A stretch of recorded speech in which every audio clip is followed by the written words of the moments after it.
आज गोटे यूनिक साबुन देखली आउ से साबुन सेप थिला गोटे अमृतभंडार सेप भली। आज पागटा मो पई बहुत सुंदर थिला काहेकि ना मोर तो काम केवल खाइकी सोइबा सेति पई मो भाबिली कोन खाइबी हां ए पाग सांग को पखाला खाइले बहुत बेस्ट। पखाला खाइबार आइडिया जेहेतु मोर थिला ए आलू तक मते ही काटिबा को पड़ला आउ ए आलू मो भीतर एते भल पाइबा जे आलू काटू काटू मते गोटे हार्ट सेप रे आलू मिली गला। ए हार्ट को काटिबा को मोर जमा भी इच्छा नथिला किंतु जेहेतु एटा आलू थिला तो आकु काटिकी भाजीबा को बाध्य हेली। आउ ए पिला एते टंका रखिस जे से तार हिसाब पाउनी देखुना मते कौन कहूँ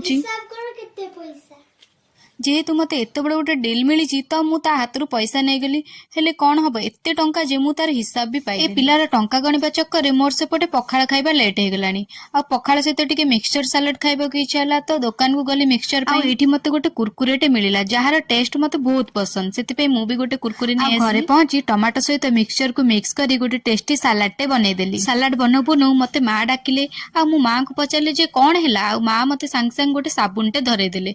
मु कहली हां एतो गोटे साबुन एथरे नुआ कौन अच्छी आर नुआटा कौन मु खोलिला परे ही जानि पारली। एथरे नुआ जिंसटी होची ए साबुन सेप पूरा गोटे अमृतभंडार सेप भली थी। मु ए साबुन को देखि बहुत खुशी हो गली आ मां एपटरे माछ भाजी की मते कहले जे तत तो पखाला खाइबा बसे नाटक कोन करूचु। मां कर पाटी सुनी मु भात बाड़ी आनी बसी गली खाइबा पई। एथरे सबुठु टेस्टी थिला मां का हाथ रंधा भजा माछ। फाइनाली पखाल खाई आजिर पागर मजा सरीगला आ मोर काम तो होची सोइबा तो मु चाली सोइबा पई आपन सहित देखा नेक्स्ट ब्लॉग रे। Bye bye.